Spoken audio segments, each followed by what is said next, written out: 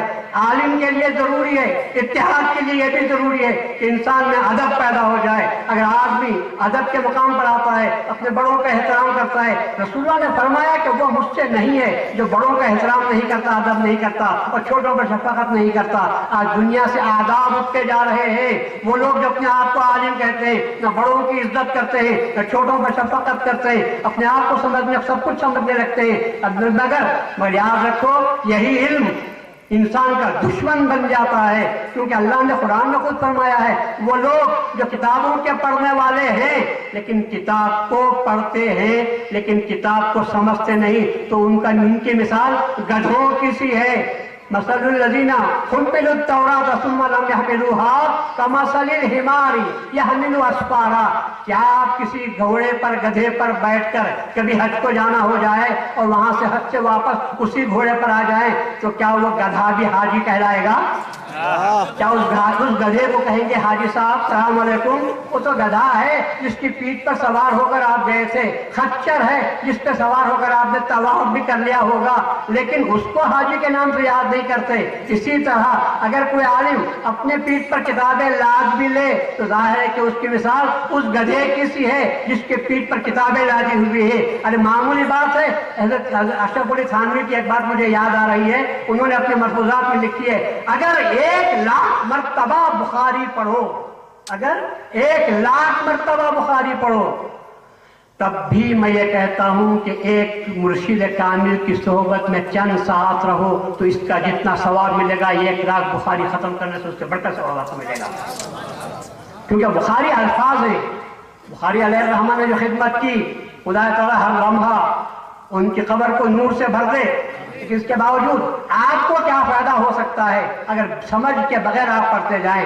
ایک عالم کی، ایک مرشد کی صحبت میں اگر چند لمحے آپ گزار دیتے ہیں تو آپ کو بہت سے نکات مل جاتے ہیں۔ مختلف کتابوں کے چھاننے سے زیادہ اگر آپ مرشد کی صحبت میں چند دن بیٹھو تو آپ کو معلوم ہوگا آپ کی قسمت بدل جائے گی، آپ کے پاس معلومات کا ذخیرہ آ جائے گا۔ اور سچی بات تو یہ ہے کہ آپ اب جو اپنے دشمن بنے ہوئے ہیں اپنے دوست بن جائیں گے، اور یہی چیز ہے، کیونکہ انسان کے جو دشمن ہیں دنیا میں، انسان کے جو دشمن ہیں وہ 4 دشمن ہیں اور وہ ہم میں ہی بیٹھے ہوئے ہیں، اور ہم نے ہمارا دشمن خود ہمارے پاس ہے پر ہم سمجھتے نہیں۔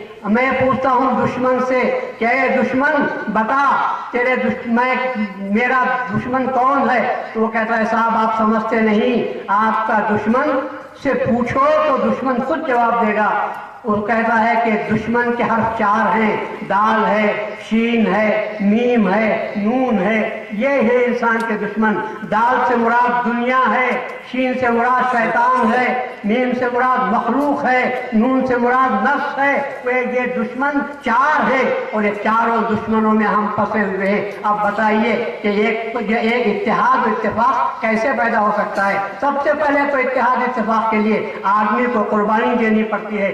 آدمی اگر خود غرض بن جاتا ہے، مفاد پرست بن جاتا ہے تو وہ کبھی کسی سے اتحاد کرنے کے لیے تیار نہیں ہوتا، وہ تو صرف اپنا مفاد چاہتا ہے۔ مفاد میں پڑنے کی وجہ سے ہم دیکھتے ہیں کہ آج ساری دنیا مفاد پرستی کا شکار ہو کر رہ گئی ہے، جس کی وجہ سے ایک دوسرے سے حسد پیدا ہوا ہے، ایک دوسرے کے ساتھ دشمنی کرنے لگ گئے ہیں۔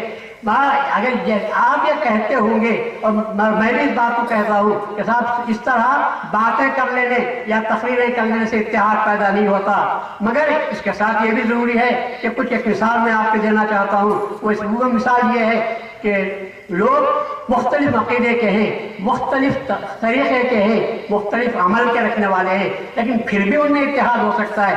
آپ نے ہارمونیم کو دیکھا ہوگا، ہارمونیم میں 7 سر ہیں، سا ری گا ما پا، 7 سر ہے اس کے اندر، اور ہر سر الگ ہے۔ ایک ایک سر پر انگلی آپ رکھو الگ الگ سر نکلتا ہے۔ پر ہارمونیم کیسی خوبصورت چیز ہے کہ جب بجانے والا اس کو ایک ہی پیٹھی کے اندر رکھا ہے اور اس کو اس خوبصورتی کے ساتھ بجاتا ہے کہ جس کی وجہ سے ایک میلوڈیس سنگیت آپ کو مل جاتا ہے، لوگ خوش ہونے لگتے ہیں۔ پھر میں آپ سے کہتا ہوں، جب ایک ہارمونیم کے اندر 7 سر رکھنے والی چیزیں رہنے کے باوجود ہر سر اپنا نکالتا ہے لیکن موقع سے نکالتا ہے اور سب ایک ہی پیٹھی کے اندر ہے، اسی طرح میں چاہتا ہوں کہ تم بھی مختلف عقائد کے رہنے والے ہو لیکن ہارمونیم بن جاؤ اس طرح کہ لوگوں کے دل لبھانے کے قابل ہو جاؤ گے۔ الگ الگ سر بجاؤ گے تو لوگ بیزار ہو جائیں گے۔ اور پھر اس کے ساتھ میں یہ بھی کہتا ہوں، اتحاد و اتفاق کرنے کے لیے سیز فائر ہونا چاہیے۔ آج سے آپ میں طے ہونا چاہیے سیز فائر، ہم کسی پر کسی قسم کا حملہ نہیں کریں گے۔ آپس میں جب بارڈر پر رہنے والے ایک ہی 2 ملک کے درمیان بارڈر رہتا ہے، بارڈر پر رہنے والے اگر وہ اپنے سرحد کی حفاظت کریں، اپنے ملک کی حفاظت کریں تو بات ٹھیک ہے، لیکن اگر وہ وائلیٹ کر جاتے ہیں، افینس کرتے ہیں، ان پر حملہ کرتے ہیں تو جنگ چھڑ جاتی ہے۔ اگر سیز فائر ہو جائے، اپنے اپنے ملک کی حفاظت کریں، اپنے سرحدوں پر رہ کر۔ اسی طرح میں کہتا ہوں، اپنے عقیدے کو ملک سمجھو، سرحد پر رہو لیکن کسی پر حملہ نہ کرو، کسی کو مارو نہیں۔ سیز فائر ہونا چاہیے، کسی پر اعتقاد پر حملہ نہ کرو، اپنے عقیدے کی آپ پوری حفاظت کیجئے، اس پر آپ پورے عمل کرتے جائیے، لیکن دوسروں کے عقیدے کو نہ چھیڑو، دوسروں کے عقیدے پر حملہ کرتے ہوئے ان کو مطعون کرنے کی یا ان کو دل کو مجروح کرنے کی آپ کوشش نہ کرو۔ آپ کو دل کش ہونا چاہیے، آپ کی بات دل کش ہونی چاہیے، آپ کی بات دل کش نہیں ہونی چاہیے۔ بات کرو تو کسی کے دل کو نہ مارو، بات کرو تو اتنی اپنائیت کے ساتھ کرو کہ جس کی وجہ سے وہ دل لبھانے کے قابل ہو جائیں گے۔ تو میں کہتا ہوں کہ انسان کو، اور آج کا جو دور ہے، ابھی مختلف قسم کی مثالیں آپ سن چکے ہیں کہ ہم کو کیا بننا ہوگا اور کیوں بننا ہوگا۔ بڑی مشکل کی بات ہے، 360 بتوں کے ماننے والوں نے طے کیا، اتفاق کیا تو بابری مسجد کو گرا دیا، لیکن یہ خدا کے ماننے والے نے مسجد کو نہ بچایا نہ مسجد کو پھر بنایا۔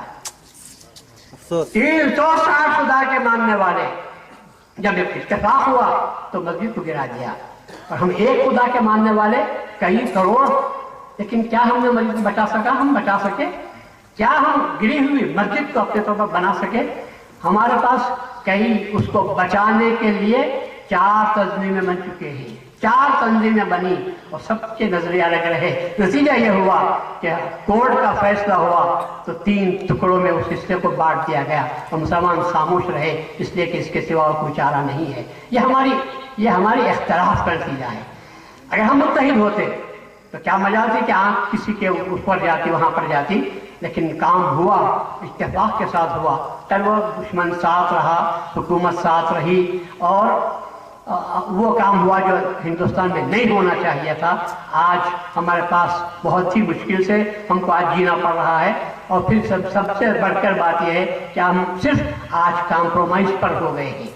آج ہم کمپرومائز کرنے پر مجبور ہیں، اور آپ کمپرومائز کا مطلب سمجھ سکتے ہیں کہ زور آور جو ہوتا ہے اس کی بات چل جاتی ہے، اور جو کمزور ہوتا ہے اس کی بات دب جاتی ہے، اسی کو کمپرومائز کی بات کرتے ہیں۔ اور آج ہم مسلمان کمپرومائز کرنے پر تیار ہو گئے ہیں۔ تو میں کہتا ہوں کہ غیروں سے کمپرومائز کرنے والوں، دشمنوں سے کمپرومائز کرنے والوں، کیوں اپنوں سے کمپرومائز نہیں کر سکتے؟ کیوں اپنوں سے کمپرومائز نہیں کر سکتے؟ اگر ہم متحد ہو جائیں اور ہم متفق ہو جائیں تو پھر ایسی صورت میں آپ دیکھیں گے کہ اگر ہم ہو بھی جائیں تو اللہ تعالیٰ تو کہتا ہے ایسے بن جاؤ کہ جیسے سیس پلائی ہوئی دیوار ہو۔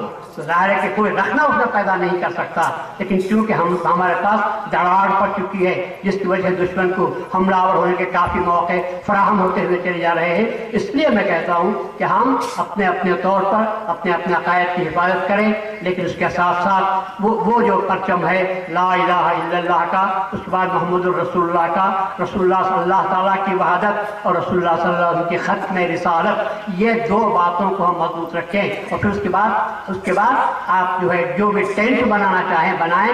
اور اس کے بعد میں یہ بھی کہتا ہوں کہ صاحب جو ٹینٹ آج بنایا گیا ہے آپ دیکھ رہے ہیں، اس میں کھمبے الگ الگ کیے گئے ہیں، ایک کونے پر ایک کھمبا ہے،